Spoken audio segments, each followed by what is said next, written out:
kuwi panas banget lho, Bang. Enggak. Wong kula bathuke kula nggih goreng tempe barang.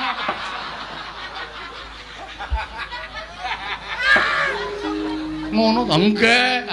Nek Prabu Kresna ngoncati le janji ora ngaku tau tate janji amuken negara Ndarawati. Oh siap. Mula nek sampean ora ngakoni nautate sumpah kali Petruk Ndarawati kula buyuki bathange gareng. Luwung Bagong mati teng Ndarawati kula lakoni legane atiku. Kowe arep ngopo? Kula sajaipun kok panas krungu suarane Bagong. Dadi kepeti. Santai wae ora usah dadak kemerungsung. Kowe mau geneman piye? Tegese kowe nantang karo wong Ndarawati. Ora, kapok ora kowe. Kowe kok senengane percaya banget karo Bagong. Wong Bagong ki nek omong ora iso dipercaya kok. Terus sampean kok malang kerik napa? Niatku arep nglabrak karo kowe. Lho, sampean nantang kali kula to? Lho, malah getak karo aku. Lah kula niki wong ora golek masalah kok mang tantang ki sirmu piye? Semangkean kowe. Dumeh Senopati. Apa dianggep Bagong wedi karo kowe? Wani karo aku. Sing kandha wani sapa? Dadi iki. Wis gayeng iki. Siap, Reng. Oke. Ora nangis to kowe? Ora. Aku mungsuh Durna, kowe mungsuh Baladewa.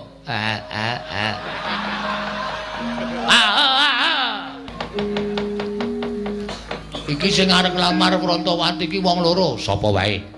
Durna karo Prabu Baladewa. Upama Reng, upama piye? Upama Prabu Baladewa ki ngewangi Lesmana piye? Lho, ayo aku abot Petruk. Terus. Terbuat dari kayu? Bukan. Ada rodanya? Bukan. Ditarik kuda. Udah. Ada pengemudinya? Udah. Iki kok malah bedekan ki piye to iki? Iya goblok banget to iki. Maksudmu kok kita kon nesu kok malah ada kudanya nyleprak bathukmu ki piye?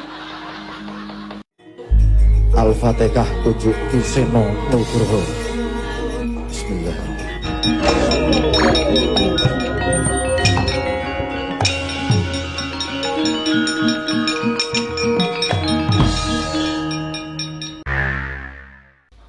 Ingkang sowan Panakawan Pandhawa. Lho la iya la iki kok malah Bagong karo Gareng ting gruduk sowan ning Ndarawati iki ganti napa? Mestine sowan ana negara Ngamarta. Wong nyatane dheweke kuwi abdining para Pandhawa. Lah kok malah padha ting gruduk sowan ning Praja Ndarawati. Nanging Kresna nadan dikaya ngapa si Adi tau tate nampa pangudanging Panakawan. Ora ketek mung sedhela, iki uga abdi Ndarawati. Mbok menawa ana panyuwun saka Bagong lan Gareng. Tumuli timbal napa wigatine? Koko Prabu kasinggihan mekaten kasekecakno ingkang langkung prayogi. Ya, Kresna. Pun Kakang bakal midhangetake ngeten lho. Apa wigatining para Panakawan sowanan Praja Ndarawati? Panakawan Bagong sawise satata padha kanthi harja sak praptamu Panakawan Bagong Nonamit pasang Kalimantabe tinebena ing ladune Demawaing Tawang Towang sinuwun kemareng kula ngaturaken sembah sumungkeming pangabekti kula kunjuk sandha pepodo paduka Gusti kula ingkang sinuwun Pusang Prabu Sri Bathara Kresna.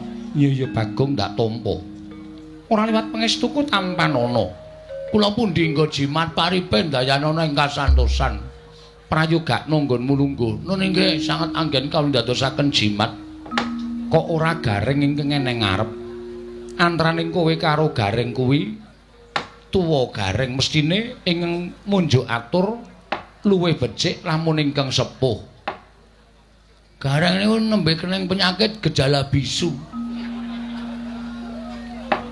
Lho, Gareng kuwi nggih nek omong klera-kleru nek omong kecetat mangke ndak malah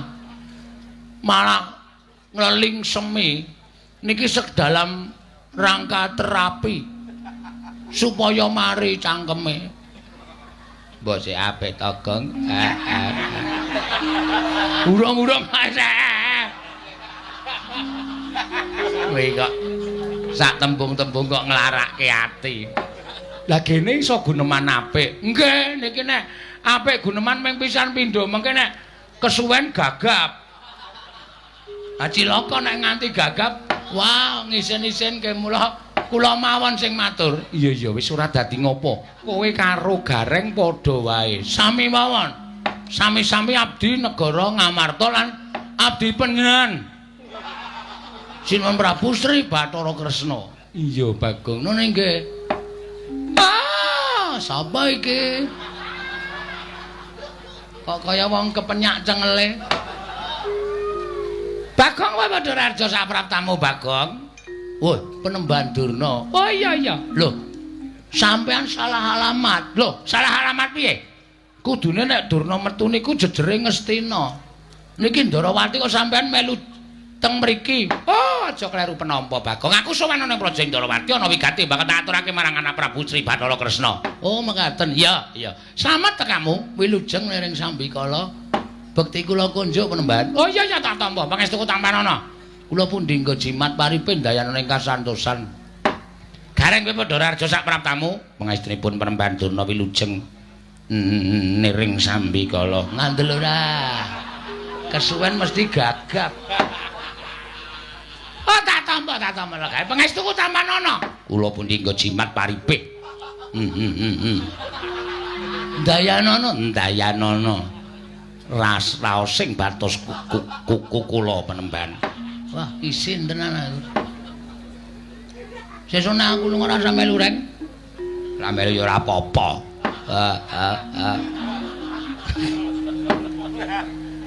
Bagong Padhararja sapraptamu. Pangestunipun Sinuwun Prabu Mandura wilujeng bekti kula konja Sinuwun. Yo tak tampa pangestuku tampanana. Kula pundi nggo jimat paripin dayanane kasantosan. Gareng Padhararja sapraptamu, pangestunipun Sinuwun Prabu Mandura wilujeng niring Sambikala kepareng kula ngaturaken sem. Semut cengelmu kuwi.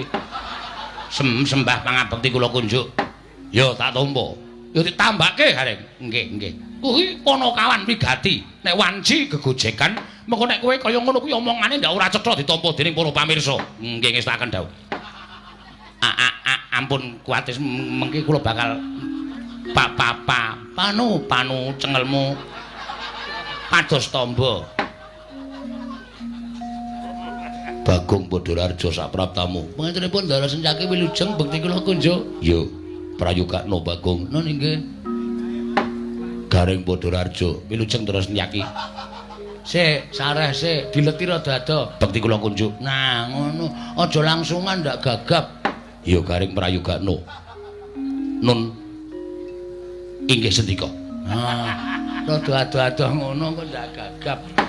Ponokawan Bagong Padhararja sapraptamu. Pate Udawa wilujeng Ndarawati.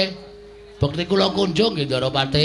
Ya Bagong, pangestuku tampanana. Kula pundi nggo jimat paripin dayanane kasantosan. Gareng slamet tekamu.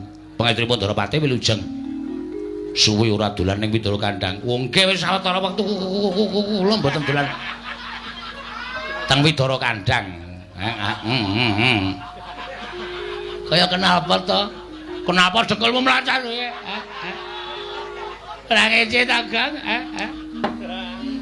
Gareng sing nrimo atine Bagong aja sok nglarani karo kakane. Pangestunipun mboten.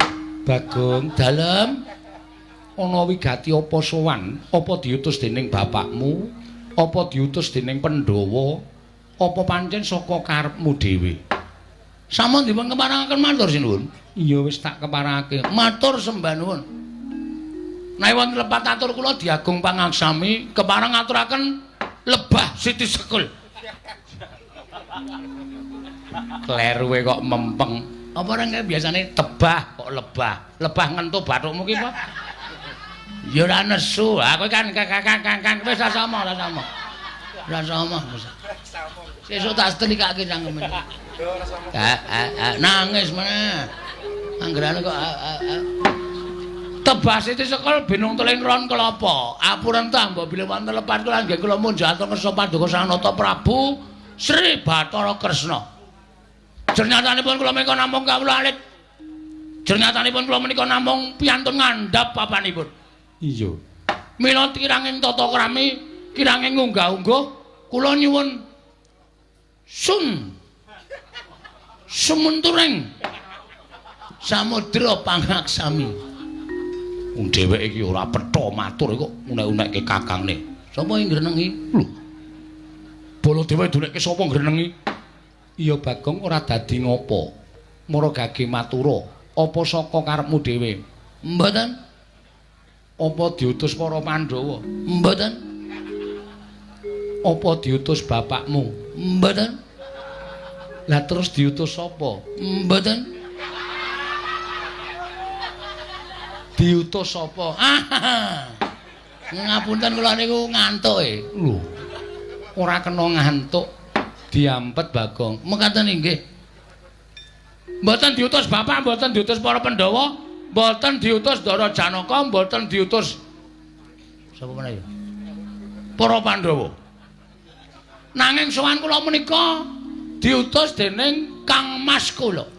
Lho. Kang Masku sapa? Kang Mas kula inggih menika Kakak Petruk. Kakak Petruk ki sapa? Petruk kantong bolong. Mung ditambahi kakake kok bingung. Petruk kantong bolong. Sinuwun ngaturaken duta penglawung sinuwun. Lho, duta kongkonan penglawung Rajapati. Sapa tekaning pati? Weh, mboten, Ding. Basa sastra angel tenan. Ngaturaken gedrawasan. Bilih sampun wonten tigang candra menika, Petruk menika sakit sinuwun. Kosike. Urung-urung iki dramane kosike aja kesusu. Petruk menika sakit. Lho. Petruk lara, mekaten sinuwun. Lho, larane apa? Kula piyambak mboten mangertos. Koko Prabu. Nggih. Petruk sakit. Lho, Petruk lara, Agong. Nggih, sinuwun. Lara apa? Lah kok dadi kowe adine, gareng kakane ora mresake karo Petruk iki piye? Goleke tombo, kowe dulurmu. Kok malah do meneng kowe iki? Wah, wis. Iki ngopo ya? Wong lagi dilapori kok wis nesu lho. Lho, aku ki ora nesu. Ning aku ki tresna karo Petruk. Petruk ki ora ketang sithik tau tate ngundang Baladewa. Ning nganti Petruk lara, kowe ora wadul karo sapa-sapa, ora matur karo sapa-sapa. Kudune kowe matur karo para Pandhawa. Ora kok matur ning Dwarawati. Sik ta, niki mboten perkara kula niku njaluk sumbangan nggo nambahke Petruk mboten. Ning niki niku wonten perkara sing ajeng kula aturke sinuwun Prabu Sri Bathara Kresna. Sampeyan kendel sik. Meneng sik iso ora? Hah? Urung-urung guys gawe tratapan. Kene iki wis suwan wis diati-ati. Kene mung omong Petruk lara kok wujane diemosine dirabane koyo. Sabar, sabar. Hah? Wong urip nang alam donya iki kudu sabar. Sabar ki ana watese. Ning tetep kudu sabar. Hah? Alon-alon kula tak matur. Yo, tak rungokke. Nggih. Petruk lara apa, Bagong?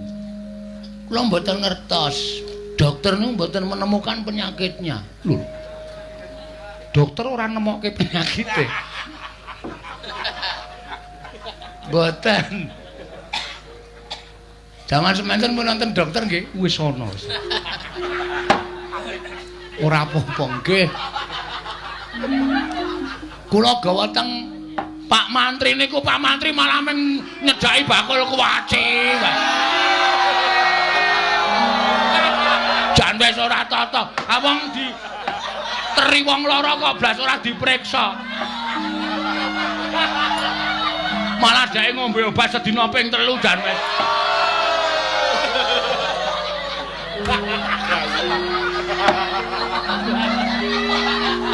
Ora wae. Iki tenanan mau ora. Serius niki. Iya. Mangkelake kok senengane.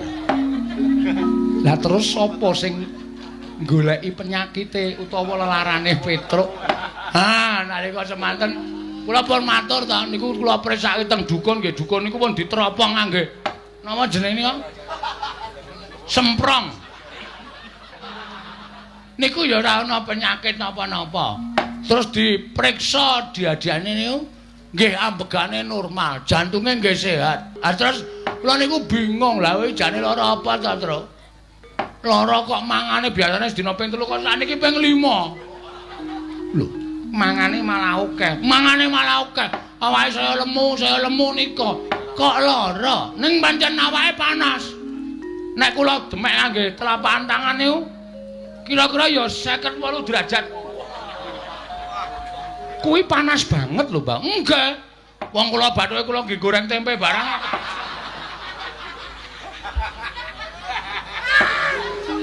Ngono to enggak. Panas tenan. Bathuke kula demek niku panas terus kula kaileng klenthek wer-wer. Gong, Reng. Aku arep omong karo kowe. Aku jane ora lara. Ning awakku lemes kaya ora duwe kekuatan. Mergo aku ki mung kepengin nagih janji. Sapa sing janji karo kowe, Tru? Omongo. Nek pancen ana menungsa sing wis tau tate janji karo kowe ora ditepati, kowe kandha tak paranane, tak dodoke korine. Ayo ta, Reng. Mandan. Jebula Petro niku bloko. Jebule kok jebula. Ya men to kowe. Wong tembung jebule karo jebula iki padha wae kok men kanthi daerahe kok. Jebule Petro niku bloko. Nek sing janji niku Prabu Kresna. Prabu Kresna tau tate janji kali Petro. Ora. Kapan ya? Weh, lah iki iso tak glimpange tenan iki. Ngaku ora. Petro matur ngoten niku lho. Sinuwun kudu emot Purwadasena. Nuwun sewu lho sinuwun. Sabda Brahmana Raja. Pangandikaning Narendra, pangandikaning pendhita menika kaya Wikresna tumameng drancang seta tan kena lumebek malih. Nek sampeyan dadi ratu mencla-mencle, esuk tempe, sore dele padha wae. Ngoten? Sampeyan bakal ora dipercaya dening para kawula. Sampeyan ora bakal dipercaya dening para nayaka. Sampeyan dadi ratu cecel kan Narendrane. Ayo. Aku ora Kusik Bagong tak iling-ilinge. Waduh, suwi iki. Dadak mikir bareng. Kusik. Apa jaman nalika ana lakon Prabu Bumi Loka kae. Nah, sapa Reng? Ah ora ngerti kok. Sapa? Mau nek ora ngerti ora usah melu. Wis mripate kera bodho. Kera ya men. Janji harus ditepati. Panjenengan kudu nepati. Mongko saniki kondhanging jagat, kondhang Kabiyawara menawi Prabu Kresna kagungan putra inggih menika wanita ingkang nedeng dungkap dewasa. Namanipun Dewi Grontol. Grontol sapa? Lah sapa jenenge? Prantawati. Ah, Prantawati. Lah niku sing digayuh kalih Petruk Kanthong Bolong. Nek jane kula ya ora setuju. Petruk kok dadi mantune Prabu Kresna. Ah saya gleleng tenan Petruk. Wong Petruk iki kere-kerewe glelenge ra jamak-jamak kok. Apa meneh nek dadi mantune ratu. Wah, wis ngeplaki sirah kula saben dina. Wis kono. Wong njaluk kira kok ngarep warung ngarep kae. Mongko mengke sik mbayar nggih kula ora urung. Iya, nggih. Ning gandeng bangane Petruk niku mati merga lara ora keturutan sedyane nggih. Alung panjenengan kula aturi nepati janji. Kula aturi nepati pangandikanipun Sinung Prabu Sri Bathara Kresna. Nek sampeyan ora kepareng netepi ing pangandika nuwun pangapunten kula wis dipasrahi Purbawasesa karo Petruk Kanthong Bolong. Gong sisan gawe. Nek kowe labuh aku ya labuh tenan, Gong. Aja ming setengah-setengah. Nek perlu mati diwujuti. Oke, Tru. Wong urip ki mung do antri mati kok. Karepmu piye saiki? Nek Prabu Kresna ngoncati le janji, ora ngaku tau tate janji, amuken negara Ndrawati. Oh, siap. Mula nek sampeyan ora ngakoni nautate sumpah kali Petruk, dinten mangke kula aturi sedya jagang sing jero, beteng sing kandel. Ndrawati kula buyuki bathange gareng. Luwung Bagong mati teneng Ndrawati, kula lakoni leganing atiku.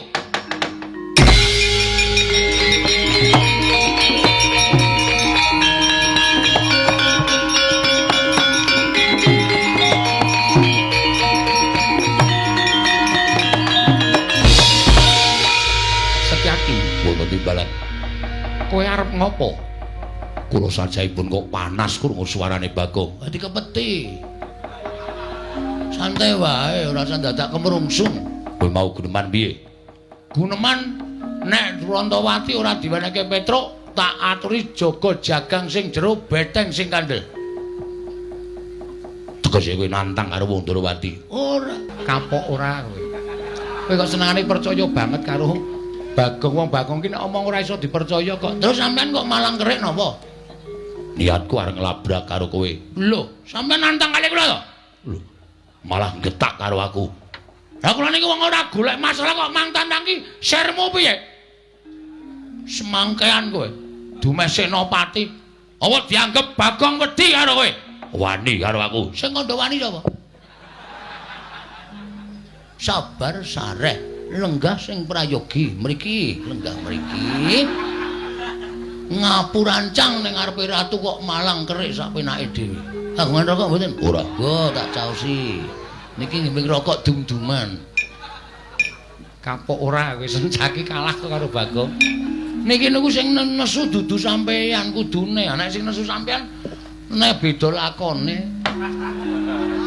Sing nesu sapa? Sing nesu mengke ana wong sing nesu. Bagong. Nun. Yen aku arep maringake kelawan kowe, iki ana sing nglamar Wrantawati. Sinten sing nglamar Wrantawati? Durna, Bagong. Ajeng diwenehke arep diwenehke Lesmana Mandrakumara. Lesmana iki wong kentir. Lesmana iki wong pekok karo dirabekke iki sing do nglamar ki do nganggo utek apa ora?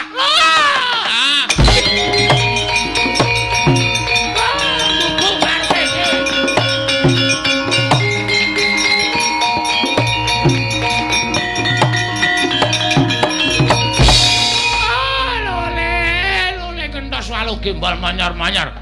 Joneng dungkul wana dadi alas-alas dadi wana. Bagong kowe berkencang Pak Papong. Kali codhe sapa sing gawe? Wong edan ngene Bathara-rada barang dinggo. Kene nganggo istilah aku nek ora nganggo istilah ya rugi ya. Ngopo Begawan Durna? Kowe muni piye? Lesmana wong kentir. Lesmana wong edan. Lho, kowe kok iso ngarani Lesmana kentir ki sababe apa? Heeh, ora. Aku wis apal karo Lesmana wis suwe. Aku wis tepung karo anak Ngastina. Nek anak Ngastina kuwi pancen Ratu Ngastina mung duwe anak siji, ning nuwun sewu, anake rada ngene. Anake rada petuk, anake rada kentir. Mula nek Sinuwun Ndrawati ngrabekke Lesmana karo Wrantawati iki Sinuwun Ndrawati bakal tegel nampa kesengsarane anak, bakal tegel nyumurupi kasengsaraning anak. Mula nek Sinuwun Ndrawati maringake Wrantawati, aku ora ikhlas. Aku ora ikhlas. Ora ikhlase Bagong.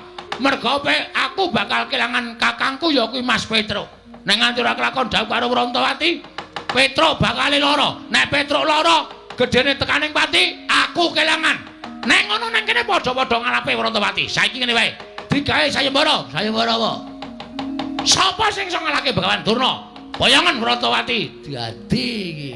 Wis gayeng iki. Siap, Reng. Oke. Ora nangis to kowe? Ora. Aku mungsuh Durna, kowe mungsuh Baladewa.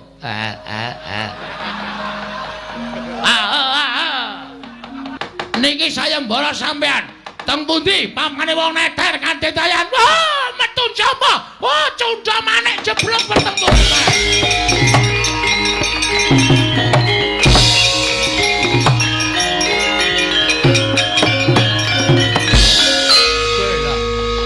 Iki kok ora nesu iki. Kepiye aku lho Durna wis dadi, Reng, ayo Reng. Digawe muntap, Reng. Carane, Rene, tak jak dialog. Oh iya. Iki sing arep nglamar Wrantawati iki wong loro, sapa wae? Durna karo Prabu Baladewa. Lho, Durna karo Prabu Baladewa. Durna wis tak tantang. Monggo Durna gawe sayembara.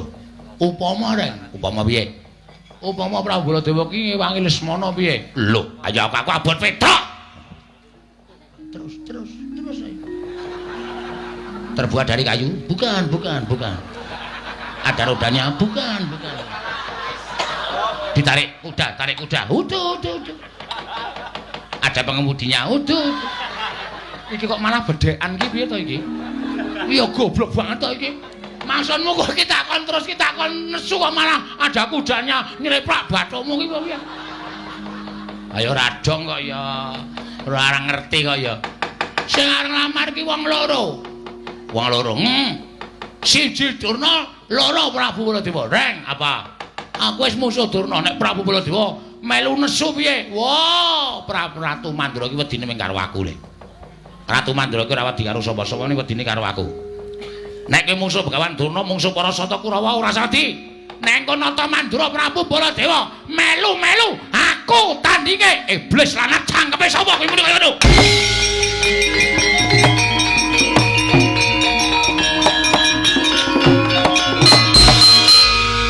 Sapa sing arep nantang Baladewa sapa? Sapa sing arep nantang Baladewa sapa? Diar kowe. Semengane gawe masalah ora. Ayo, Reng. Kowe iki wis tak gaweke dalan, kowe wis sumbar ayo. Ki nek nganti kowe engko ora ana sing wani nandingi Petruk ora kelakon rabi, nek Petruk ora kelakon rabi, Petruk mati piye? Mati mbok men. Oh, tak kandhake Petruk kowe yakin kowe. Gong ora tumbak cucukan. Aku karo Petruk ki sayang kok ya. Para kawan. Dalem.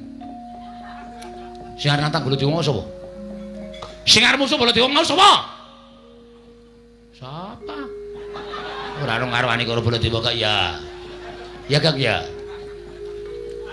Ki tanganku mumpung megar iki kampleng iye. Ora nangis meh. Canggeran dedet kok meng nangis. Titik-titik nangis, titik anggeran wong jajan nangis men ditukokke. Oh, anggeran wong nyumet udut nangis men disumetke. Wong kok kaya ngono lho. Ayo wis. Kula sing nantang. Lho, kowe wani karo Baladewa sing tak wedeni apamu? Ngendi? Mamane wong neter kadetean. Manut. Lapangan voli ya gelem, lapangan basket ya gelem, lapangan bal-balan ya gelem. Teng pundi? Ajeng lo teter kadetean pasan bareng boyong Urantawati. Urantawati dadi bojone Petruk. Mboten ngeng dadi bojone sapa-sapa. Urantawati dadi bojone Semana Mandra Kumara. Sing kandha sapa? Sing kandha aku. Kula ora ngrentukke. Nek ora ngrentukke arep ngopo? Lho, kula ora ngopo-ngopo. Waduh. Aduh. Iki ra dadi-dadi iki. Waduh, aku kok ya melu bunek to, Bagong. Kok sampean mboten sak mikir. Iki tak pikire mawon. Kula sing metung perkara niki. Wani ngono metu njaba. Ah, metu njaba. Lho, ngopo ning njaba? Aduh, piye kuwi? Piye? Ora dadi meneh to. Engkono ya ora paham kok kuwi. Tajak metu njaba ora gelem, nek metu jero nek ayo ta. Terus mono, nek kowe ngayal kok tak glandang metu. Ayo tandinge nolok bareng. Wah, lantar.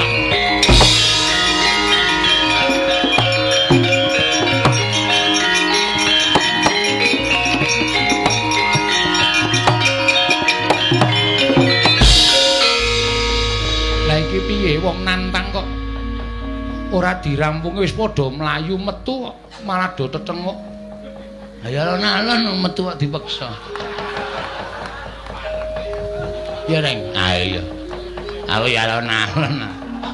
Wis bet. Aku metu karemu ora karemu. Manut karo kahanan pokoke. Wis kono padha budalono ningke ngestaken dawuh. Ning aja gawe kampitunaning para kawula ya Bagong. Ngestaken dawuh nala garing sepunuga aja gawe kampitunaning para kawula. Ngestaken dawuh. Bagong. Nun. Engko nek Durna sing maju kowe ora usah melu-melu jotosane. Oh siap. Wah, nduk jago siji meneh Reng. Setyaki wonten dawuh. Kowe iki ngopo? Kowe iki ra entuk melu-melu kowe iki rombongane sapa? Piye? Rombongan Jawi. Lah kok melu jotosi karo Durna ki sirmu piye? Sengit. Ora seneng. Engko nek nganti Kurawa ngerti, Kurawa mbelani Durna, kula ora wedi kurubut Kurawa. Yen kok Prabu Baladewa prisa, kowe didukani kok Prabu Baladewa. Nek pancen kudu ngono, kula ora wedi karo kok Prabu Baladewa. Pancen kuwi ngayal kok. Sakaremu arep wangi Bagong, sakaremu ora sakaremu. Ngewangi no. Wah. Reng, apa ngaso iki awake dhewe. Meng paitan swara iki. Ayo. Sing temandang Ndara Sencaki. Lho. Ayo ora iso. Aku kehilangan nama. Nek nganti ndara senyaki mungsuh Prabu Baladewa, piyai sing padha mresani ki do ngenteni mengko. Jam-jam setengah siji, jam siji kok do ngenteni gareng nek musuh Baladewa ki kahanane kepiye. Ngono. Ya wis ngono aku ora sida ngewangi. Wah, cangkemmu elek kok, Neng. Iki nek ora sida ngewangi awak dhewe iki nyambut gawe sing tenanan. Ponokawan do metu wis do metu ayo do metu. Wis do metu gak wis? Nggih, yo metu yo. Wis ra entuk rembugan nang jero. Reng ayo metu. Iya ya. Nek ora tak gusahi ndak mengar do omong wae. Anggere muni do omong entuk sambutan kok senengi ra jamak-jamak. Nek ora entuk sambutan kringete deleweran kok. Ngecewe. Iya. Neng iki saiki wis ora usah dadak golek sambutan. Aku metu wis viral. Wah. Sing kandha sapa? Oh, Prabu menika Nalindra kok gunemane kaya ning kampung. Aku ngruruti karo Bagong ki lho. Sampun, matur nuwun Simbun. Ya, sing ati-ati nggih. Oh. Lah. Edian tenan. Ora tatanan. Arang ketrucut kena yo, ya ndono yo. Wong angin kok digiring iki lho. Udawa kok mesam-mesem. Kula menika menawi weruh polaipun Bagong menika rasane raosipun kepengin gajul ning kok aneh. Wong kok kaya ngono. Lho nika. Wong edan iki ndodok ning kono kae lho.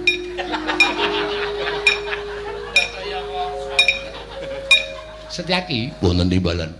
Budana kang padha seba ingsun kundur ngedaton lho ngestaken dawuh. Sayetine ingsun lagi bingung perkawis. Udawa tulung kae tendangan kon lunga kae.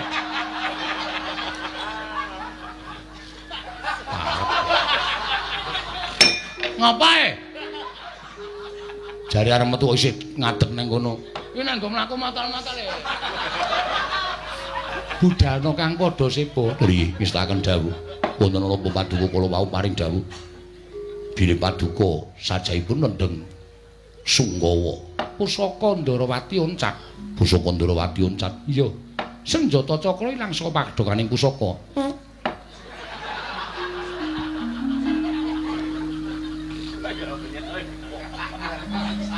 Bagong tak kon lunga apa kowe isih krungu suarane? Nuwun ngapunten kula sinuwun.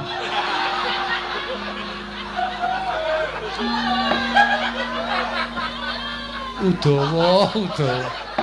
Inggih. Nyun mapunten, budana kang padha seba ingsun kundur kedaton nulisaken dawuh. Nyun pamit madal pasilan, sing ati-ati aja kaya bocah cilik.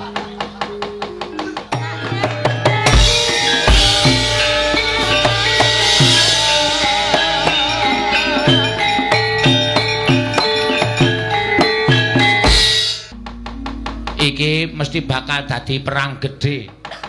Merga kowe nantang Begawan Durna, aku nantang karo Sinuwun Prabu Mandura. Wis rasa kuwatir. Mbangane awak dhewe kelangan Petro. Ha iya. Awak dhewe luwung baya mbudidaya piye carane supaya iso mboyong Dewi Werantawati. Ha wis bener. Ning Kurawa wis mlaku baris rantak-rantak. Kosike iso uga Kurawa kae ngarep upacara? Ora. Baris kok ngarep upacara iki dinane ora Senin kok upacara. Sesuk-esuk ki Senin. Nah iya. Tak pethuke ya, Reng. Hati-hati ya nganu wer. Ora kira. Kowe ngono iki aku duwer kok. Ya wis ngati-ati ya, Gong. Pangestumu tak jaluk. Kowe wong tuwa ngasuh wae rasa melu-melu ya.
Gusti lamun katututan Ndara Kartomarma. Iya, Bagong.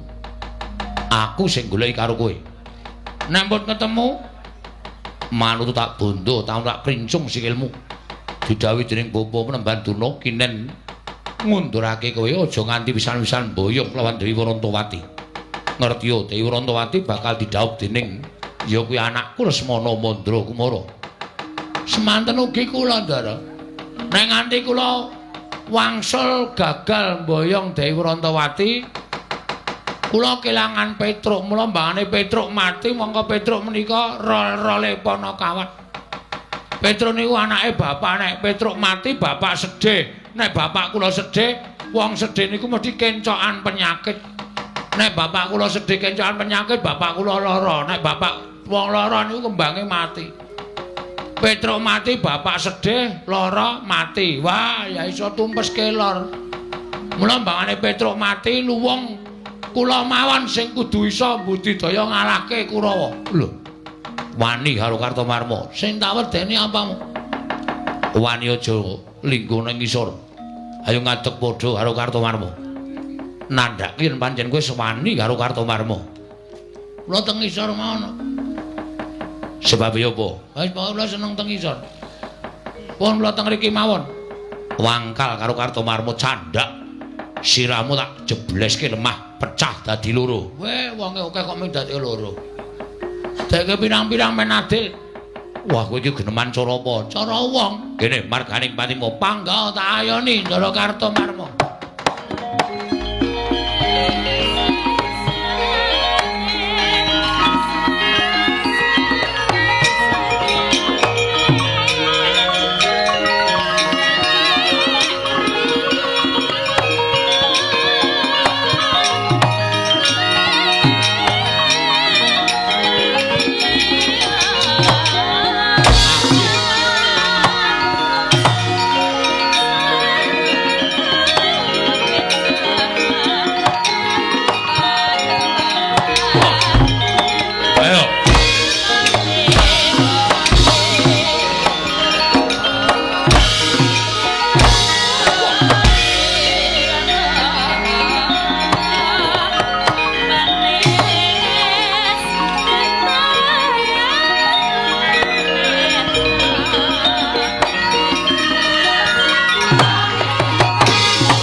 Aja ngawur. Lah ngawur piye wong kadane suasanane kudu suwuk kok dadak ngenteni.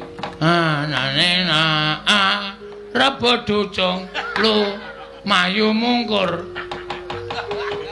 Bagong kowe tak tulungi. Nggih, matur sembah nuwun nggih, Den. Padha-padha. Kok sampean peduli kali kula?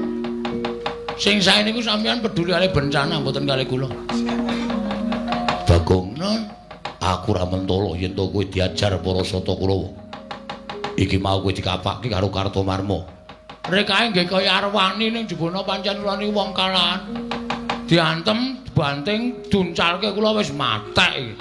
Nek nganti tiba teng aspalan mesti babak bundas kula. Untung wonten sampean. Bagong, Nun. Tahe wangi. Lek kungi wangi iki ndelik-ndelik. Nggih. Aja nganti konangan Koko Prabu Ndarawati. Yen kondangan aku didukani. Pun mangkene wonten dukane Sinuwun Ndarawati aku sing tanggung jawab. Kowe wani karo Sinuwun Ndarawati. Mboten perkara wani, mangke kula sing ngomongan. Kula nek alasan niku pinter. Meniku tagih utang bola-bali wae iso alasan kok. Pamane ming matur Sinuwun Prabu Sri Bathara Kresna. Yen ngono-ngono aku didukani, kowe sing alasan. Siap. Kula sing maju. Ya, Bagong, nggih. Ki mak plothok kontrole sing kene ana sing rusak iki. Iki lho. Ada kandhani ngeyel. Malah nyekekek ngeguyu aku.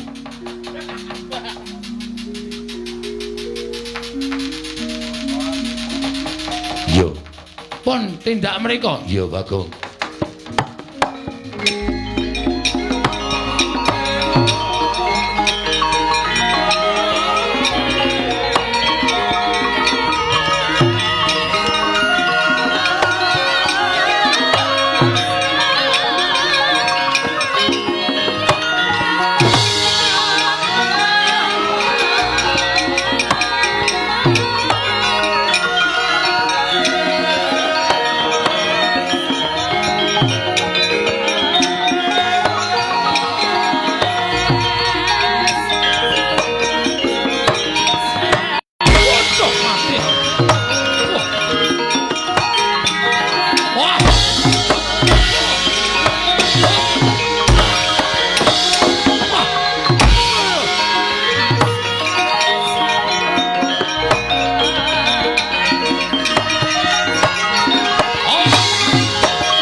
Iya.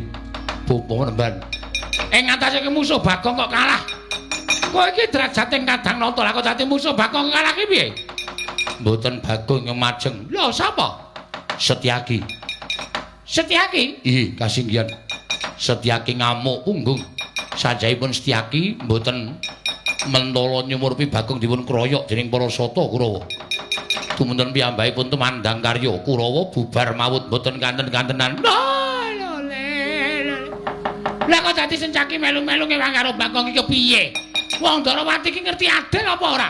Padha-padha mboyong Dewi Wrantawati aku Setyaki ngewang karo si Bagong iki karepe kepiye? Kula semanggaken Bawa Penemban. Kula semanggaken. Nyatanipun Setyaki ingkang ngamuk. Surtayu? Inggih. Kaya diamuk Setyaki. Sami mawon kaliyan pun Kartowarma. Kula dipun amuk kaliyan pun Setyaki. Kula semanggaken.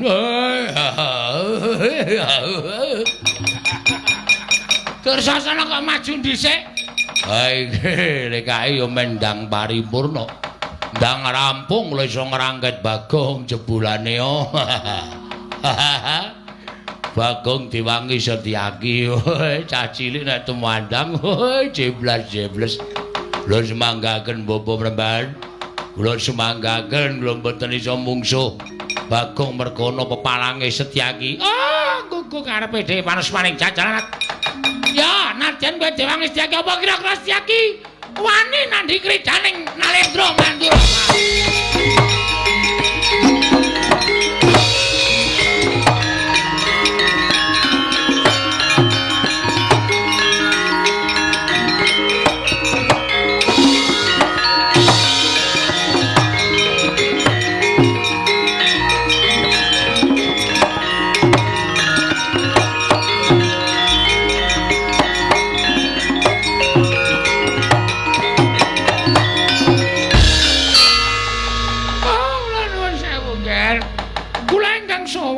Prabu Badara. Inggih.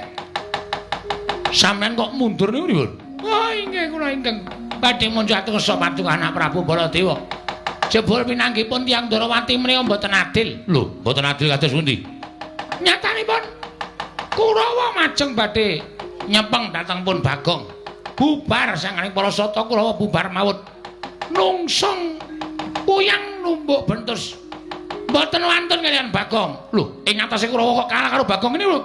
Werdine priye niku? Jalanane napa? Oh, kula nuwun pangapunten.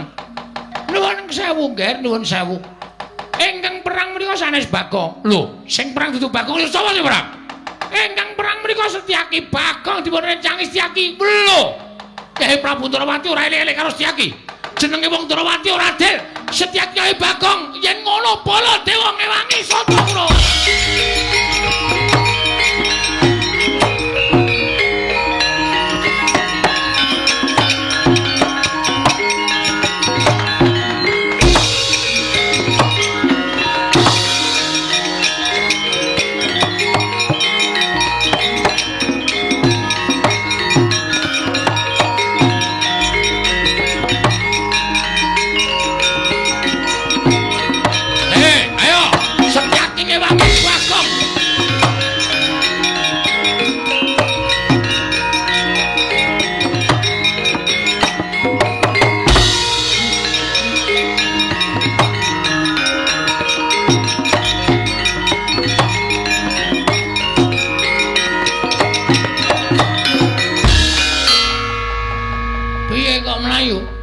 Bagong, non.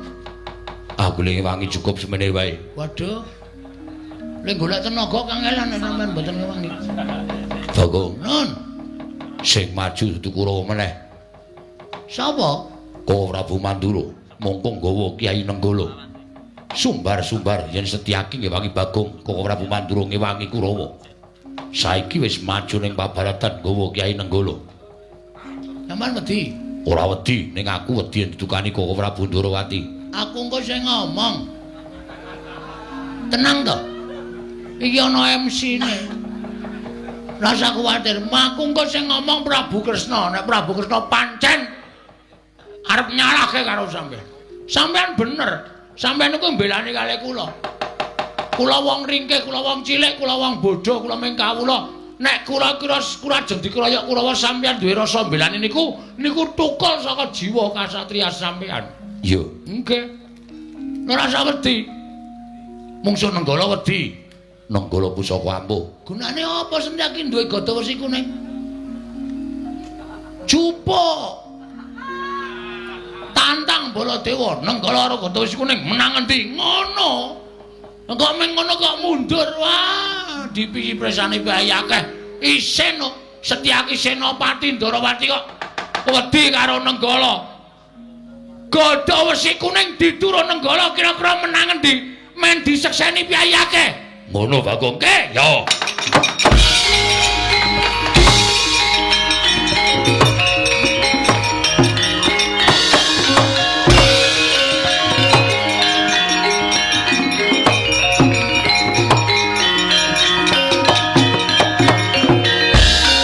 Wis gayeng iki. Nek ngene iki aku kudu cepak mulih iki. Engko nek nganti aku didukani Sinuwun Ndarawati ra iso omong aku. Mongko kae gawa gada wesi kuning karo Nenggala. Wah, pecukan gada wesi kuning ditu karo Nenggala pusaka ampuh. Dues.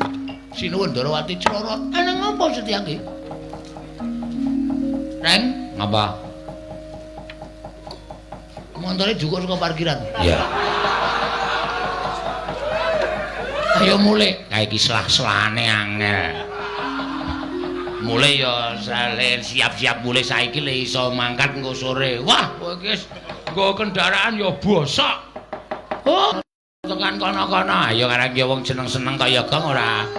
Wis ayo, iki mulai ora usah mulai. Iki ora tanggung jawab nek mulai. Ditonton sik Ndara Baladewa karo Ndara Setyaki le gelut piye menang sapa? Anak deling aja-aja nggawa gada wesi kuning. Engko nek Sinuwun Ndarawati tekan kene ora masalah wis to. Sinuwun Ndarawati ki wong arif, wong bijaksana kali.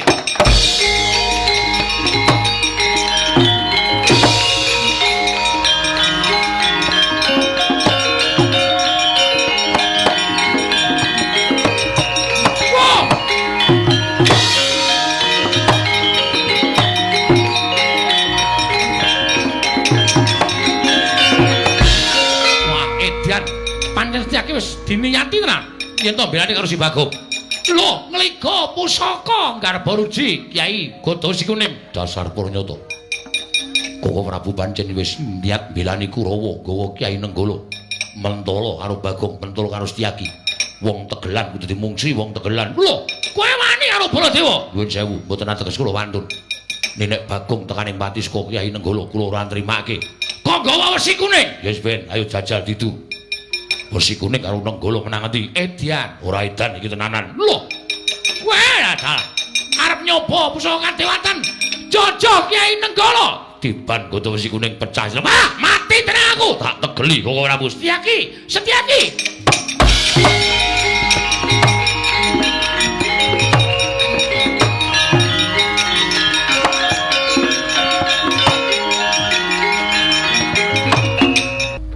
Ning Paramatan Agung Negara Ndarawati iki mau kowe nek wis matur karo aku Koko Prabu kula badhe ngrencangi Bagong aja. Iki dudu perkaramu, iki perkarane Bagong karo Kurawa. Lah kok kowe mbadal, kowe nrajang pawaring nata Ndarawati? Malah kowe ngliga Kyai Gada Wesi Kuning. Meh wae didu karo Kyai Nenggala. Lah ya kuwi, kandhan-kandhanane ngeyel Setyaki. Iki perkarane Kurawa karo Bagong kok. Begawan Durna wadul karo aku yen Kurawa bubar ora karo-karuan mergo diajar diamuk karo Setyaki. Mula pun Kakang ora trima. Pun Kakang ngiga Kyai Nenggala niatku bakal ngagar-agari karo Bagong. Lah kok dipethoke Setyaki nggo Gada Wesi Kuning. Setyaki wonten timbalan. Karemu piye to? Kula dipun kengken. Lho. Sing ngongkon sapa? Bagong. Bagong kongkonan kowe nyuwun tulung kalian kula supados kula munduraken Kurawa. Lah caidan tenan kok. Bagong ngenteni. Hi. Bagong. Nun. Tanggung jawab. Karo sapa? Sinuwun Ndarawati. Beres ngakurono aku. Saiki kon mrono. Iki lagi perlu sik tak tanda tangan sik. Tanda tangan apa? Mbok iki sak tanda tangani apa aku ya rendeng. Ayo Brono, bareng aku ora gelem tak ketak sirahmu. Wis santai-santai wis kono dhisik. Nggono. Heeh. Nggih. Anggere ora rene aku didukani Koko Prabu wis tak ajan. Nggih. Endi?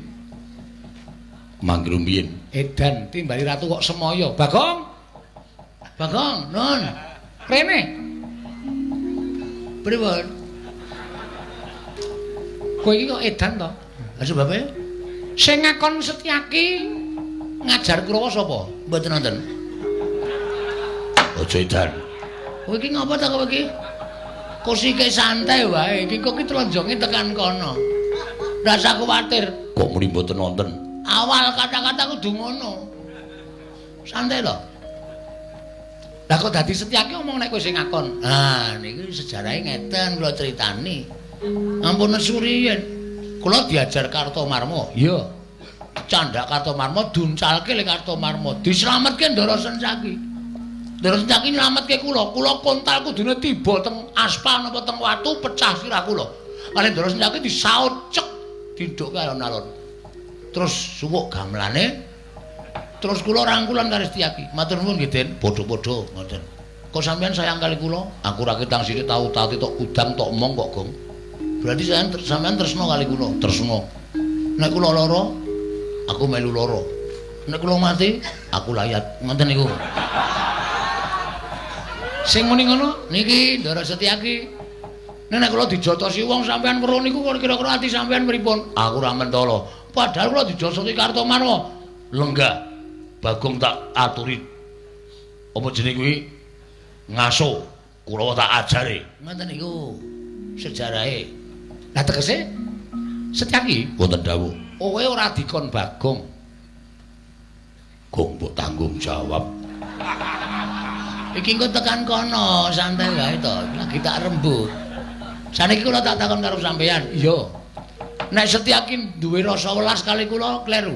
Lho, ora wong Setyaki kuwi tau tate tok udang, tau tate tok mong ora ketemu sedina. Nah, terus nek Ndara Setyaki niku ngeman kali nyawa kula kleru. Ora. Nah, terus nek Ndara Setyaki niku ngewangi kula mongko kula dijotosi wong. Ya kuwi Kartomarma. Napa Setyaki kleru? Ora. Lah ya wis.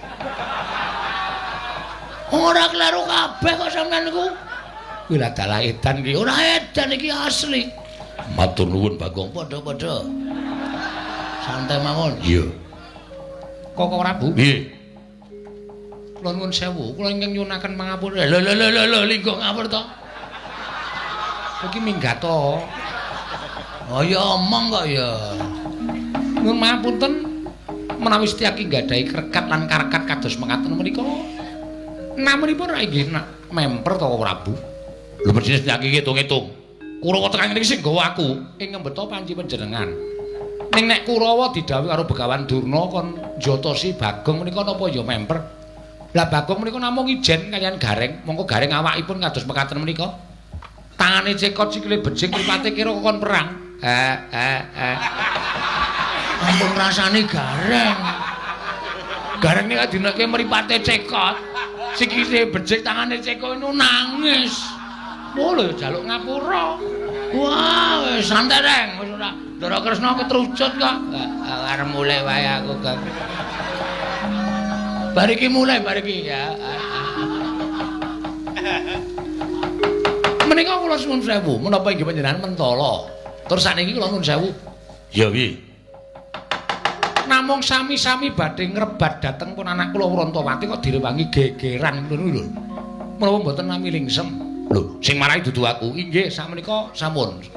Mboten sisa ngrembak sapa sing marahi ndak malah ora rampung-rampung perkarane. Mergi kula misah kalian panjenengan kalian Setyaki menika awit wonten atur ingkang badhe kula aturaken. Ana atur piye? Anak kula Wrantawati sareng kula dangu Wrantawati kowe dilamar iki karo si iki. Lah kowe milih endi wong ayu? Wrantawati matur kalian kula. Koko Prabu. Kanjeng Rama, kula menika dipun wengku sinten-sinten kula sagah. Nanging kula ngertos Kanjeng Rama menika nembe sisah. Amargi koncatan pusaka Ndarawati senjata cakra. Mila samenika ngaten mawon, Koko Prabu kundur wonten negaring Astina, munjuk atur sanipun Nyai Prabu Duryudana. Menawi Lesmana saged ngaturaken senjata cakra wonten negaring Ndarawati, Urantawati kula aturaken dhateng Lesmana Mandra Kumara njaluk pamit Yayi.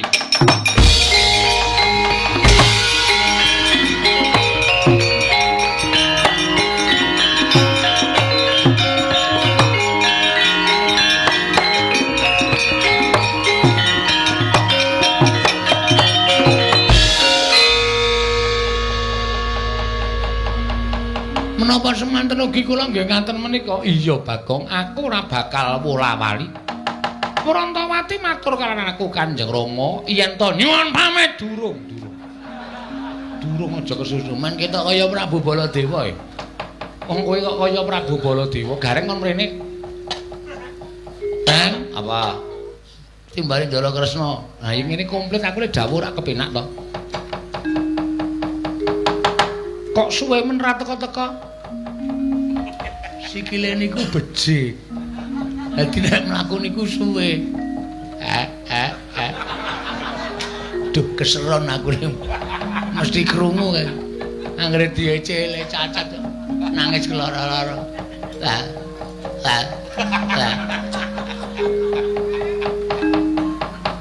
Kowe bali yo? Nggih. Omong karo Petruk? Nggih. Petruk bakal tak wengku dadi mantuku netepi janjiku. Nggih. Ning ya Petruk kudu iso ngaturake senjata cakra. Waduh. Lelang dek kapan e? Wis ora perkara kuwi prilang dek kapan ora usah takon werna-werna. Mergo aku wis ngerti ukaramu kaya ngapa kuwi aku wis ngerti. Kowe iki mung senengane guyon sembur-sembur adas. Iya ta? Nggih. Ning nggih nyuwun prisa mergo hitungan Jawa niku iso mbok menawa kula iso ngitung Jawa. Ilange nek ora karo dikliya dina. Anggara kasih, anggara wis ketembung anggrek. Kasih iki cinta. Cinta sejati memberi bunga anggrek. Ngapa iki ra ngomongke kowe lho? Wah, ora. Wis kono omong. Nek Petruk ngaturake senjata cakra, Petruk bakal tak pek mantu. Nek ora ya wis. Ora bakal tak pek mantu kaya janjiku. Nggih, nyuwun pamit nggih sinuwun. Iya sing ati-ati. Kula tak wangsul, tak ketemu Ali Petruk, tak omong apa anane Ali Petruk. Iya sing ati-ati. Nggih, sembah nuwun. Kula nyuwun pamit sinuwun. Iya sing ati, mbok gareng iki digendong. Ampun dirasani to. Iya ya.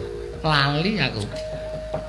Sampun kula ampun wangsul ketemu Ali Petruk tak ngomongke apa anane. Iya Bagong sing ati-ati aja kaya bocah cilik. Nun nggih, ngestakaken dawuh sinuwun. Gandeng kabeh wis katon padhang Kurawa wis kret lampit brungkat kimpul nekuk penjalin bali marang Praja Ngastina. Nggih. Semono uga Gareng lan Bagong ingkang diutus kelawan Petruk. Lho nggih. Ning aja nganti kendho nggonmu ngrondani kana negara Indrawati pagrana ingkang bibit. Aja nganti ana ingkang maraja saka sela-sela ning Garu. Lho nggih wis tak kendhau. Kon Kakang bakal nunggone nang Praja Indrawati sapa ingkang bakal iso ngaturake kundring senjata cakra ya Kyai Cakra Baskara.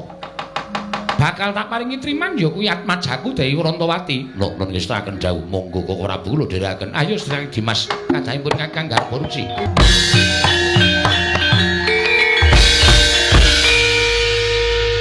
Jagat wasisaning Ubatara wayah tur jagat. Yayi Jaya Sudirga apa Kakang Jaya Lengkara? Sawetara pun Kakang lan Siadi nggone ngrenggani negara ing Pulung Kedah Kencana. Nadyan ratu kembar nanging saka pangrasaku nggonku nggula wentah kelawan para kawula lan para nayaka Punggawa. Durung katon bener lan durung katon bener. Mula ora aneh yen to negara ing Pulung Kedah Kencana kuwi rinasa kadang kala tentrem nanging kadang kala ora tentrem, kadang kala katon rukun nanging kadang kala ora katon rukun. Kabeh mau ndadekake bingung penggalipun Kakang Jaya Lengkara iya. Semono uga aku go bingung rasaku nggone ngasta bawat perintah negara ing Pulung Kedah Kencana. Nadyan alindraning kembar Kakang lan aku nanging wedine kok kaya tumpang suh. Nggone ngasta bawat perintah negara ing Pulung Kedah Kencana. Yayi. Siadi ora ngerti apa ingkang tak tindakake. Nalika dina ingkang ngepungkur pun Kakang nglakoni sare naritis sesemek ron Rajamala abebantal boto sarimbak panjen pun Kakang sengaja ora nganti lawan siat ditak kanthi laku prihatin merga supaya meleng ciptaku supaya manteng pangestiku jroning aku nglakoni prihatin mau jebul ana dewa ingkang paring wisik kelawan panjenenganing pun Kakang yo Kakang piye negara Pulung Gedhah Kencana kene bisa ayem tentrem kuncara hanjayeng bawana kondhang kaluking rat jagat persasat keberbeken marang ngumandangi negara ing Pulung Gedhah Kencana lamun negara iki kudu ditumbali Kakang paring dawuh kudu ditumbali apa kudu nganggo tumbal satu wana sartane apa ingin dikersani dening Kakang Jaya Lengkara dudu babakan kebo sapi lan satu wana dudu nanging manter sabdaning dewa ingkang datampa negara kudu ditumbali wujuding menungsa ya mung menungsa mau kudu mapan sarta golek ana ing tanah Jawa wonten sabdaning dewa ingkang datampa menungsa ing kudu dadi tumbal mau derajate dudu derajat Nalindra satriya Brahmana dudu nanging derajating Panakawan utawa derajating aceplik wong loro saudon telu saurupan nadyan kuwi derajating wong loro saudon telu saurupan nanging pancen wis dadi keparenging dewa dadi tumbal lan dadi sarana tentreming negara ing Pulung Gedhah Kencana pun Kakang ora bakal wegah kanggo kamuktaning para kawula lan tentreming para kawula apa iki dadi dawuhing para dewa bakal sembadani wondene dawing dewa ing cetha tak tampa ingkang kudu tumbal derajating Panakawan mau ya kuwi wujuding Panakawan ingkang pawakane sarwa dawa kuwi lha dalah pawakane sarwa dawa ya pancen mengkono kapernah Panakawan kasatriyan Madukara abdining para Pandhawa wedine wujudane aku durung ngerti mula Yayi gandeng iki kanggo kamuktening para kawula katentreming para kawula aja wegah siadilan pun Kakang nyabrang samudra gedhe mung butuh prapteng ana ing tanah Jawa sawise prapteng ana ing tanah Jawa digoleki menyang endi menungsa ingkang wujudane sarwa dawa mau yen wis ketemu dibonyong marang negara ing Pulung Gedhah Kencana dadekke tumbal dadi srana tentrem lan yuwananing para kawula sanegara ing Pulung Gedhah Kencana Kak Yayi Jaya Sudirga cumangkah kanggo sesumbar Lindho bumi kunjing kumaludha kundur ketup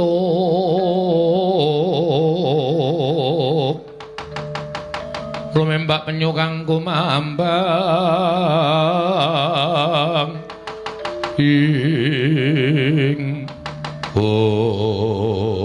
walah dalah yen to pancen kaya mengkono dawing Kakang Jaya Lengkara aku ora bakal bisa selak amung mastuti dahar marang dawing kadangku tuwa Yayi aja nganti para wadyabala mengko mundhak ngutawatiri lan gawe hojat ingkang padha weruh mula siadilan pun Kakang dhewe ing budal ana ing tanah Jawa yen pancen kersaning Kakang kaya mengkono aku mung kari manut pate wonten timbalan tunggunen negara ing Pulung Gedhah Kencana nun ngestaken nanging lajeng kundur paduka sinuwun benjang Wrabaja mbok arep-arep bali ning panjenengan ingsun yen wis rampung perkarane lan bisa entuk gawe panjenengan ingsun bakal kundur marang goreng Pulung Gedhah Kencana namung sembah kula ndherekaken jengkar paduka Gusti kula kekalih mugi-mugi pikantuk damel saged ambuyung tumbal dados sarana tentreming para kawula sak Pulung Gedhah Kencana Yayi Jaya Sudirga ayo mangkat dina iki ngambah Dirgantara goleki menyang endi dununging wong kang pantes dadi tumbal ya yen pancen kaya mengkono kagayo tak dherekake supaya enggal prapta ning tanah Jawa katon ngarep iki wis samudra ingkang ora katon kaya ora ana watese nang nyabrang segara iki wis dadi jalaran nggone prapta ning tanah Jawa Kakang Jaya Lengkara tak dherekake ayo Yayi Jaya Sudirga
isih tenger-tenger ning peturun tanpa wah ge ambune pesinge kaya ngene iki.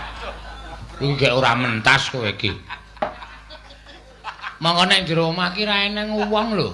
Bojomu ya ora ngladeni kowe wis jelek mergo kowe ditari apa-apa ya ora gelem. Dikon maem ya ora mangan, dikon ngombe ya ora ngombe.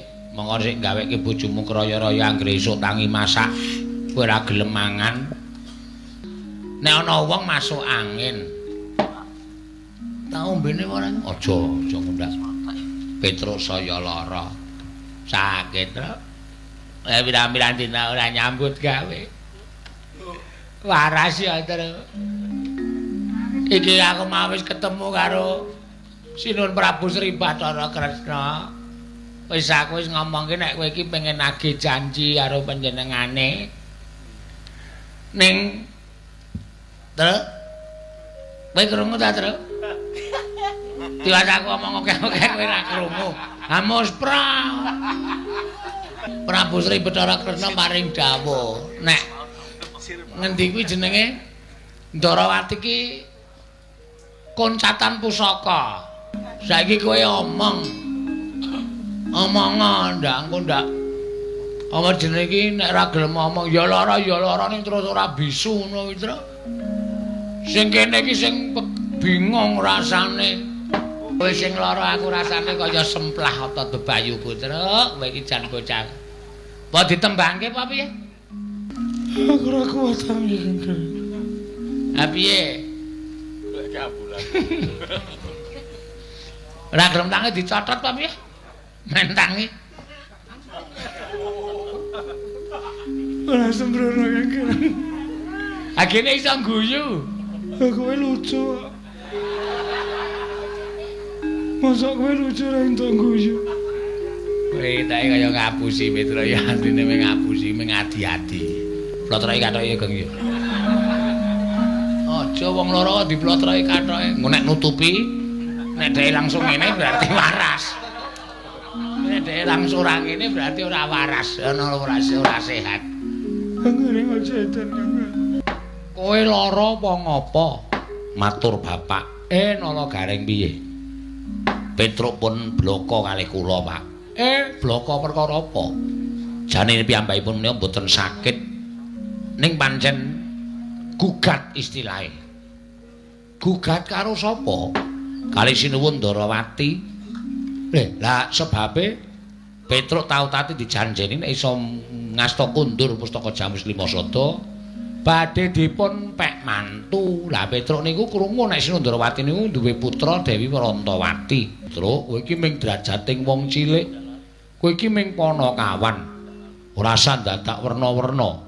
Mboten perkawis werna-werna, Pak. Ning kula ming kepengin ngugemi pangendikaanipun Sinuwun Ndarawati.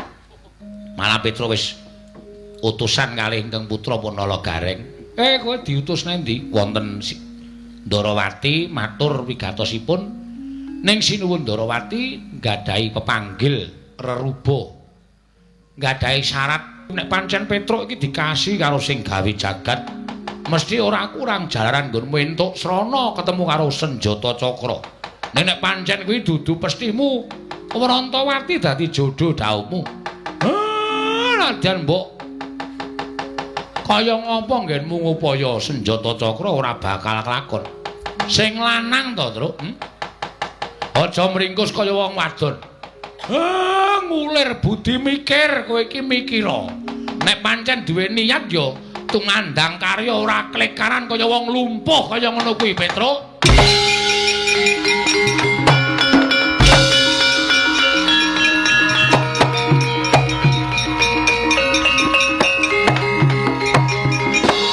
Klepat lunga ya Petruk, Pak.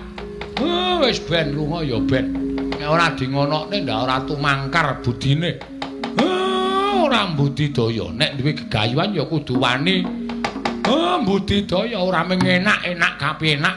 Ngenteni tekaning kanugrahan. Dintenana kanugrahan ki nek ora digayuh ora bakal teka. Nggih. Wis ayo ning negara Ngamarta. Perkarane Petruk. Ya wis ben disandang dhewe kelakon karo orane wong kuwi gegayuhane Petruk. Nggih, Pak. Semare konten prayitna semuriris.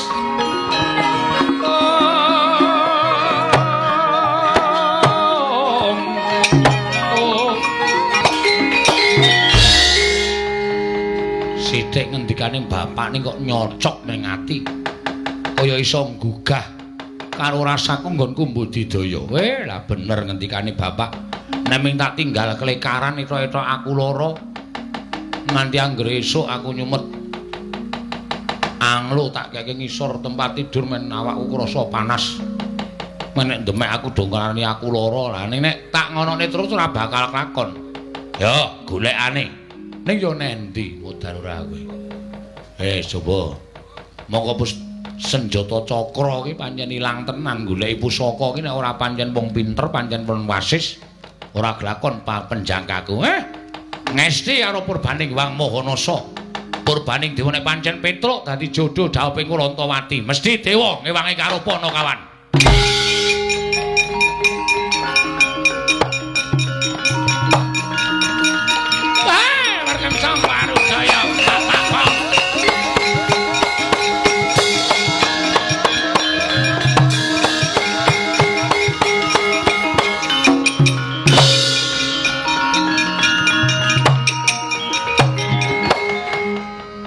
Mangkah anggro sesumbar lindhu bumi kuncing kumaluduk guntur ketupat kencang marudayang pak pong buk bolong kali cuti nyamanya ngawe Petro Bu Kulun Rada ya ulun ingkang prapta ning jana loka ulun ngerti pesambat kita kan kita kepengin nagih janji kelawan nata ing Ndarawati kapireng dening Purbaning Wang Maha Nasa ya Sang Hyang Manikmaya tumulin uding lan panjenengan ulun minangka duta supaya merepi kalan jeneng kita kula Petruk Kantong Bolong matur sembah nuwun Bu Kulun ya Puruhanira Petruk yen ta ulun prapta ning jagat iki sayekti bakal paring pitulungan kelawan jeneng kita pitulungan menapa Bu Kulun kita bakal ulun paringi pusaka ngaran Parisuli Suli bambu ora sembrono Parisuli iki pusaka iki dadi sarana kita nggone bakal ketemu karo senjata cakra jaranipun nek wis ulun paringi Parisuli iki mlaku mangidul bener aja menggok aja nganti kita tumoleh terus ngidul terus wih lah tekan Parangkusuma kowe Kulun ora sembrono kita iki syarat. Oh nggih, matur nuwun kaparingana Pilun. Ya, Petruk Kantong Bolong.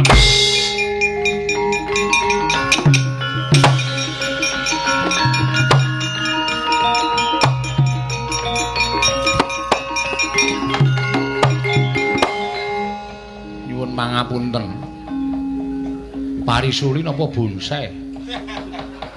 Iki Parisuli dengkele atos ora. Kita ya aja ngawur iki Parisuli. Inggih.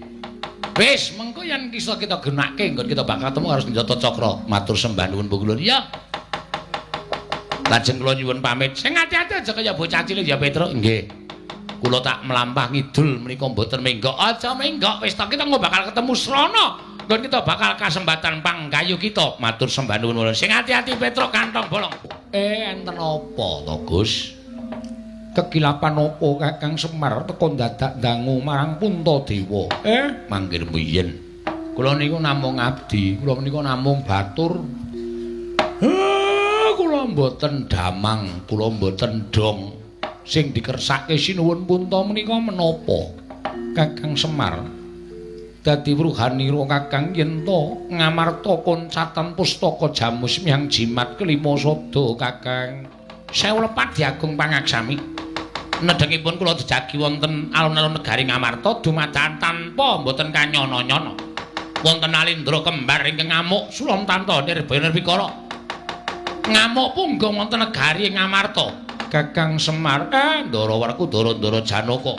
Mang pethuke mbok menawa niku dadi jalaran sampeyan pinanggih kan pustaka Jamus kelima sada.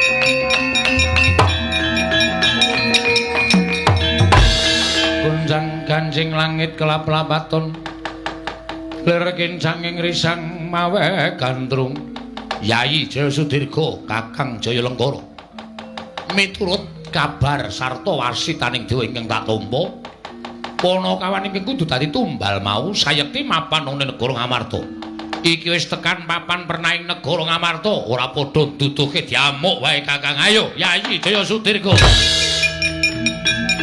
wah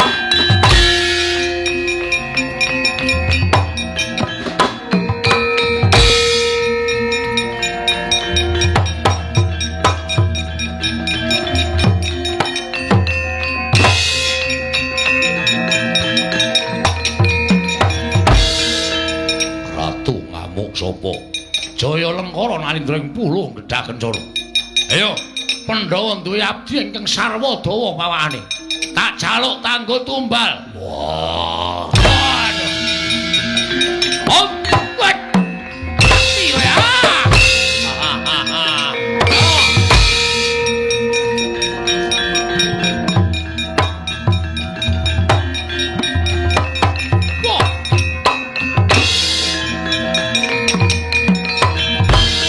Satrio bagus panengah Pandhawa Raden Janaka wis apa Jaya Sudirga jaluk abdi Ngamarta ing pawakane sarwa dawa ora bakal tawene akeh lakon tinjung akhirat wah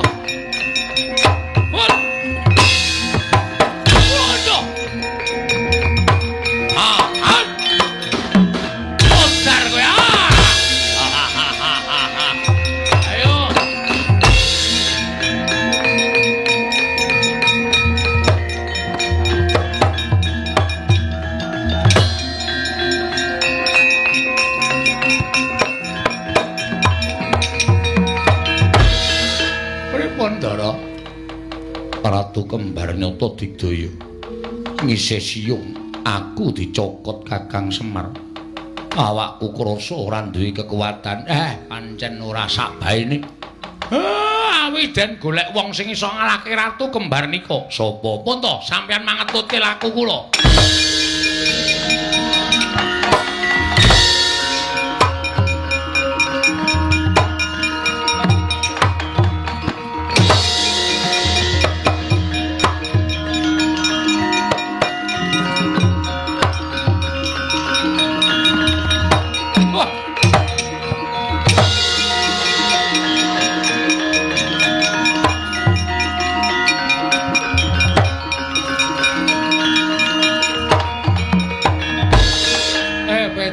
Edan kowe mau ora takon mlaku ngidul to aku ngalor sik ya Pak kok ketemu nang kene lah ya ora ngerti kaya mbok menawa keparenging dewa ngono kowe piye lakumu ketemu pukulun Bathara Antarada ketemu Antarada heeh terus diparingi pusaka mbuh pusaka iki gunane nggo ngopo kowe diparingi pusaka karo dewa Pak pusaka kuwi gage gunakno Petruk iki eneng pigunane pigunane apa Ngamarta diamuk Ratu Kembar loro pusaka kuwi mbok menawa iso ngasorake Ratu Kembar loro kae pangestune Pak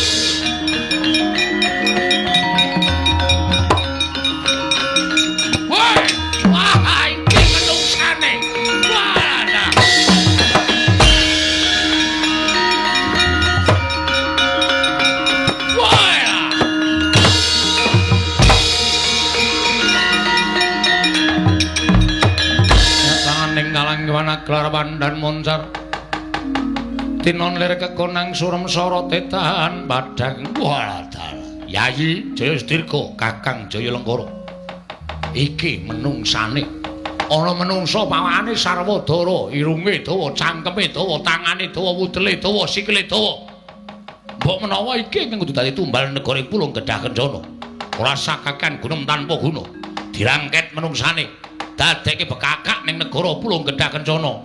Mangke riyen. Mang bekakak Petruk.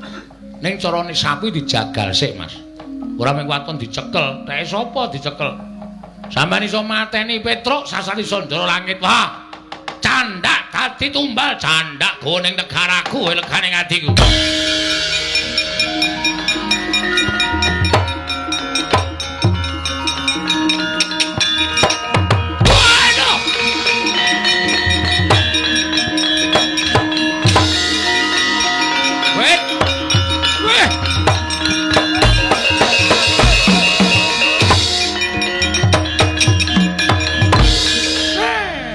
Jebul maringi dalan karo aku. Mir. Semir. Reneo.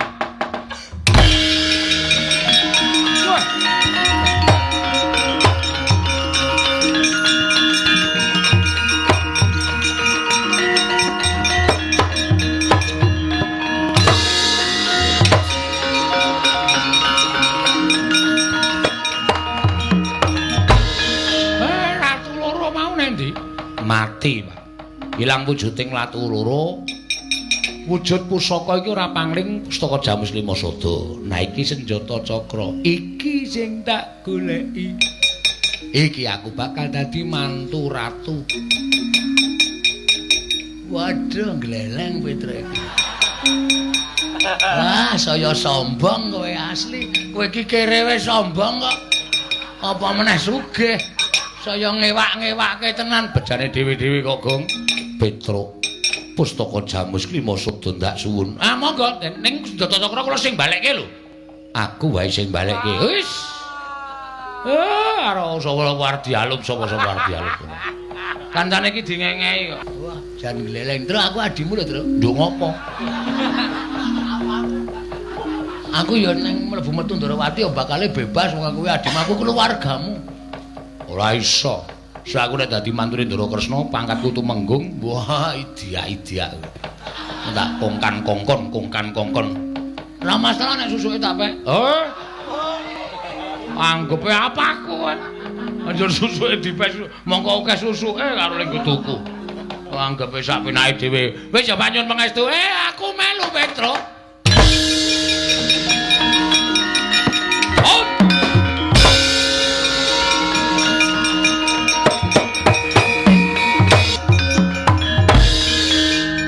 Petruk sowan nggih sinuwun. Lho.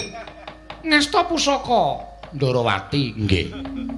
Netepi pangendikaning Sinuwun Kresna, sapa sing iso ngundurke pusaka senjata cakra bakal dipek mantu entuk Gusti Ayu Rantawati. Petruk dalem pusaka tak suwun. Mangke riyen sampean kudu ngendikake.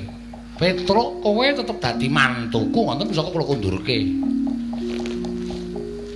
Petruk, pun nggih pun. Semahku iri ya, Tru. Ah iri. Kuwi sing ngarep kuwi Rantawati. Edan.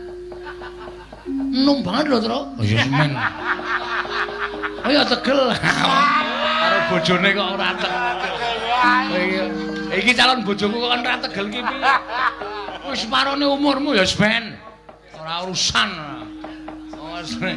Ah, ya ngene iki bejane. Edan enom banget. Wah, edan. Aja ditirani ya, Tru? Ya. Aku dicritani, heeh. Di videoke sithik, moh. Di videoke. Moh ora rasa warna-warna ora. Ya aku turu nggonamu. Aku turu kene kok. Oh iya, Dik. Waduh cilaka aku. Wis kene Petruk kene. Ngendika riyen, "Iya ya Petruk kowe tetep dadi mantuku." Larak ngaten. Monggo.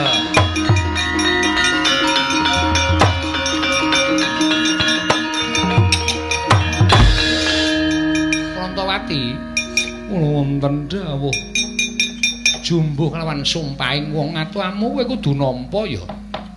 Bojomu Petruk mboten menapa-menapa Rama. Kula pikantuk Kilora Petruk menika rumaos kula malah memanjang dhateng umur kula. Sebabe Kilora Petruk menika gampil gecul tur ya seneng tetembangan. Mesti wae ning ati ayem. Kilora. Gong. Wetengku dicekeli, Gong. Ngapa? Rasane piye, Tru? Wis ngene urung.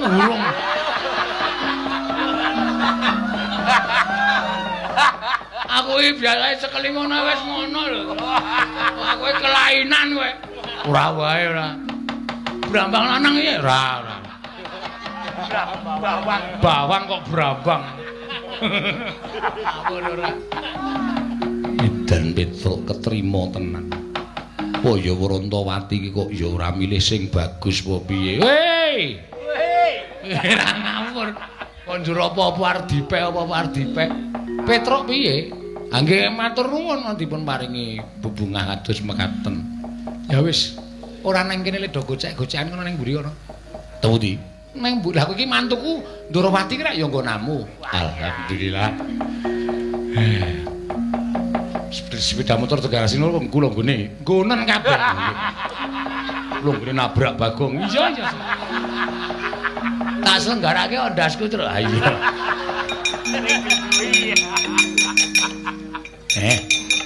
Diajeng kula wonten dawuh ki Lurah. Kowe menurut kowe, Gong? Heeh. Saka ngendi sik? Iki lho pasuryane ayu kabeh, rambute janges ireng, alise kandel, wah irunge mancung, lambene abing kayak kene iki.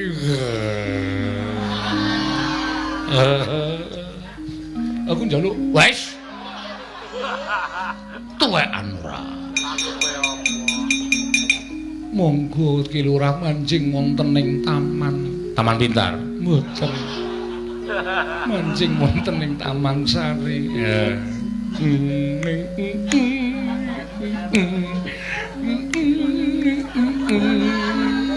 Wis ya, Kang. Direkamke suarane terus. Agak. Suarane kok direkam ora. Wedian. Tesih gadah putri ora. Nek kirek wedok duwe. Niku mang jodoke biawak mburi sampean kowe dasmu kuwi. Amplong mencelat lho. Kowe ditawani kirek. Ya wis kudu nrimo. Angke bejane dhewe-dhewe kok ya. Kowe ngopo e Gong nusul iki? Andelok kanan Ndarawa. Ah ora iso kowe iki abdi kok. Aku adimu lho, Truk, kulawarga. Kulawarga. Minggir to, minggir. Truk lel ngrungake iki ora nggo sikil. Kok sombong banget to kowe? Nggih, aku arep dahar. Edan iki ingkang semene iki anggo kowe. Menika kagem Ki Lurah Petruk sedaya. Waduh, aku ceker terus. Emoh. Meng ceker. Emoh. Duduh. Emoh ora entuk. Engko wae nek sakon bamaem nek gari balung krokotono. Nang isor kursi ngono kuwi ling rokoti ya. Iya. Semangkean tenan Truk kowe. Bagong tangane. Kuwi cangkire sapa? Kae cangkire sapa diajeng? Menika cangkir panjenengan kagem unjukan panjenengan. Lah, krungu ora? Kono kowe ngombe. Ledeng kan. Tenan. Iki kamare sapa? Kamarku. Waduh. Gong ora nggo nglekar ngono kuwi ta. Nyoba kasur aku. Oh, kasure jeneng ora usah dadak obah. Kuwi obah pisan kentul. Saking apike kaya. Nyanyi Prabu Ndorowati. Wah, kabar kawantar sumebar ing jagat. Yen to ingkang bisa mbalekake wujuding Tata Cakra Petruk Kanambala. Petruk tok dadekke mantumu. Apa kowe ora izin? Apa kowe ora wirang? Petruk iki gedibal 17 wong elek nyolok mripat. Petruk iki mung batur. Ngatasé Ratu Ndorowati kon duwe mantu batur iki arepe piye? Aku ora trima. Wrontowati tak jaluk tak dawuh karo Lesmana Mandra Kumara. Ora tak wenehke. Aku ngamuk ning negara Ndorowati. Minggir jangkae. Ayo, wani mboten? Aja mungsuh kula menika wong ringkih. Kula menika pawakane kemawon kawon kaliyan Paduka Prabu. Ning ana sing wangi Kresna. Perkudara sagu to? Sagu. kon muni-muni meneh suwahe cangkeme. Ayo saiki. Sawa iki gawe rame. Ganggu kakangku Petro. Ganggu ya men. Weh lah. Weh. Waduh Petro. Wong ora wani kok bengak-bengok ora. Mudhar kowe. Kapokmu kapan? Tiba saka lemari aku. Lah kowe iki arep ngopo? Arep nginjen. Anje-anje lemari malah geblak. Aduh. Sirahku lara truk iku kudu dibarengke, barengke njoben ngono. Arep barengke ning kamarku ora. Truk, Ben. Ora. Truk. Edan kowe iki ketegelen, Truk. Ki lurah. Mulih. Sanane ngomah. Ben. Nemeng tuwae ngomah ana. Wis men luweh. Sanane ngomah. Menawi kok ora bubade duka mengsaipun kula, samenika ngaten kemawon. Ora sandhataken gunung tanpa guna. Wong Petruk menika ya abdi kula. Upama kula menika ndadekke mantu Petruk padha karo kula menika ngangkat derajate Petruk apa ala apa ora prayoga. Ning aku diutus dening Nyai Prabu Duryudana kon ndhapke Lesmana Mandra Kumara. Perkara kelakon lan boten menika monggo. Wong nyatane panjenengan ora iso ngaturake senjata cakra kok arep dhawuh karo sapa? Dhawuh karo sapenake dhewe njur. Apa-apa kudu menang, apa-apa kudu menang. Larae njaba. Kusik Werkudara, kusik. Sabar. Serete. Wong gerang gawe kisra, gawe geger. Nek ora trima Petruk dadi mantune Ratu Ndrawati, ora trima karo Werkudara. Petruk ya abdine Werkudara. Ngono yo. Mboten namung Kakang Mas Jodipati nek mboten tarimah monggo abenajeng kalian Janaka. Petruk ki anakku. Nek ora trima Petruk dadi mantune Ratu Ndrawati. Ayo nyoba piye mungsuh Semar. Kapokmu kapan kowe? Krubut wong pirang-pirang wani no mboten. Nek wani ayo metu jaba dikrubut wong pirang-pirang. Nek ora wani meneng mawon. Ya wis.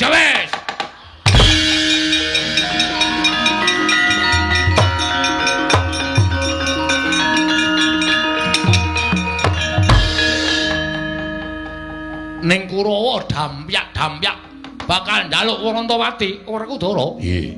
Kurawa singkirna. Ya.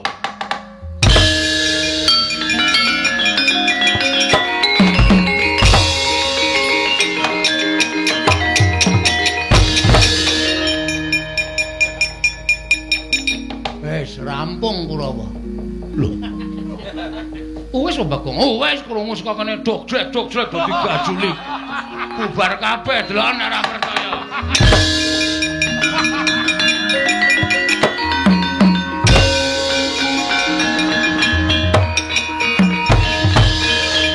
Lho, Werkudara wis rampung. Wis. Dursasana tak candhak tak tendang. Kartomarma tak candhak tak buang. Surtayu tak tendang kontal. Citraksa citraki tak dukumbu. Ngandel ora. Cerdas ki cekan-ceket. Wis resik. Wis ora ana sing bakal kanggo gawe. Wis tok sifat barat. Wis. Ya syukur nek kaya ngono Werkudara. Monggo samiya mamayu. Mangayu bagya nipun anak kula Warantawati lan Petruk. Sampun kelampahan dhaup. Ya, muga-muga lestari widodari ring sambikala slamet sak kabehe Kresna.